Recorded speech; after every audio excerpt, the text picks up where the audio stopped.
नमस्कार दोस्तों, आप सभी को लोहड़ी के पर्व की हार्दिक शुभकामनाएं। मैं परमपिता परमात्मा से प्रार्थना करता हूं कि लोहड़ी का ये पर्व आपके जीवन में सुख, शांति और समृद्धि लेकर के आए। जैसा कि आप सभी को पता है, लोहड़ी का जो पर्व है विशेष रूप से हरियाणा और पंजाब में बड़े हर्षोल्लास के साथ मनाया जाता है। लोहड़ी का ये पर्व एक संकेत देता है कि शरद ऋतु का अंत होने वाला है और ग्रीष्म ऋतु का प्रारंभ भी शुरू होने वाला है। लेकिन इसके अलावा इसके पीछे एक और ऐसा इतिहास है जिसको जानने की आज आवश्यकता है, और लोहड़ी के इस पर्व को वो इतिहास विशेष बना देता है। जी हाँ, बात उस समय की है जब भारत में अकबर का राज हुआ करता था। अकबर एक मुगल बादशाह है, और यदि इतिहास को जानने वाले लोग हैं तो उनको पता है कि मुगल शासनकाल के अंदर गरीबों के ऊपर, ऐसायों के ऊपर और किसानों के ऊपर बहुत अत्याचार हुआ करते थे। अकबर के दरबार के अंदर जितने भी सूबेदार, जितने भी नंबरदार और जितने भी तानाशाह लोग थे, वो अक्सर गरीबों के ऊपर और किसानों के ऊपर अत्याचार किया करते थे। बात उस समय की है जब एक नंबरदार एक गांव के अंदर आकर के सुंदर दास नाम के एक किसान को तंग करता है। सुंदर दास नाम के किसान के पास दो पुत्रियां थी, जिसका नाम था सुंदरी और मुंदरी। दोनों युवा हो चुकी थी और देखने में बहुत सुंदर थी। एक गांव का नंबरदार उनकी दोनों बेटियों के ऊपर बुरी नज़र रखता था और उनसे ज़बरदस्ती शादी करना चाहता था। लेकिन उस किसान को ये बात बिल्कुल भी पसंद नहीं थी।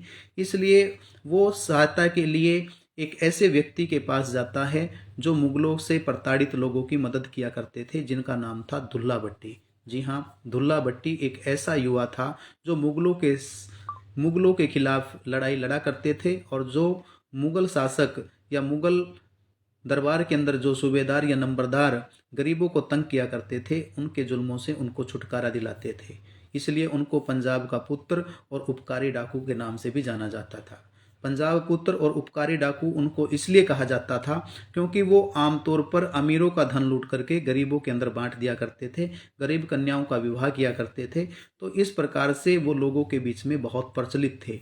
जब वो गांव का नंबरदार उस सुंदर दास नाम के किसान को बार बार तंग करता है और उनकी बेटियों को उठा करके ले जाने की धमकी देता है, तो वो तंग आकर के दुल्ला भट्टी की शरण में जाता है और दुल्ला भट्टी को उस नंबरदार के बारे में सारी घटनाएं और सारी बातों को बता देता है। दुल्ला भट्टी जब इस घटना को सुनता है तो वो बड़ा दुखी होता है। वो तुरंत अपनी तलवार उठाता है और उस नंबरदार के सारे खेत में आग लगा देता है, और आग लगाने के पश्चात उस नंबरदार को जान से मार देता है।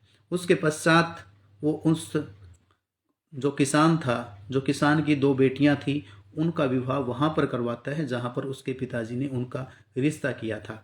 कहते हैं कि उस समय दुल्ला भट्टी के पास किसी प्रकार का कोई धन या कोई सामग्री नहीं थी, तो ऐसे में दुल्ला भट्टी उन बेटियों को 100, कहते हैं कि 1.25 केजी, 1.25 किलो जो शक्कर और घी है वो दान रूप में देता है। और तब से ये प्रचलन है कि लोहड़ी और मकर संक्रांति के पर्व पर घी और शक्कर का विशेष महत्व रहता है।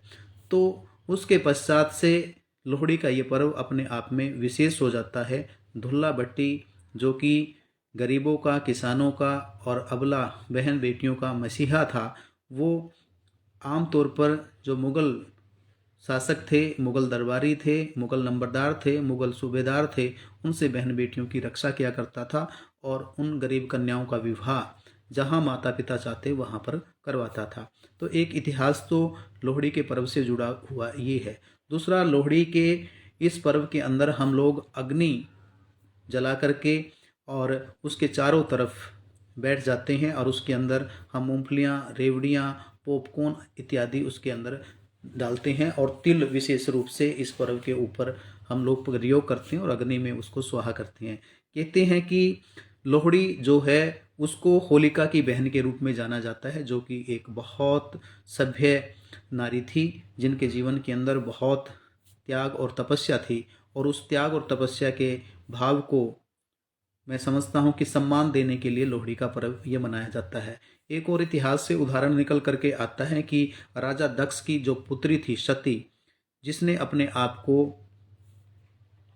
कहते हैं कि अग्नि में समाहित कर लिया था, उसकी याद में भी लोहड़ी के पर्व को मनाया जाता है। लोहड़ी के पर्व को मनाने के पीछे बहुत सारी इतिहास हो सकता है, बहुत सारी घटनाएं हो सकती है, लेकिन होली का ये जो पर्व है वो हरियाणा और पंजाब में बड़े हर्षोल्लास के साथ मनाया जाता है। तो इस पर्व के अवसर पर हम नई खेती के आगमन का भी स्वागत करते हैं, क्योंकि खेतों के अंदर जो नई फसलें हैं वो उगती है, जो किसानों के चेहरे के ऊपर खुशी और प्रसन्नता का भाव लेकर के आती है।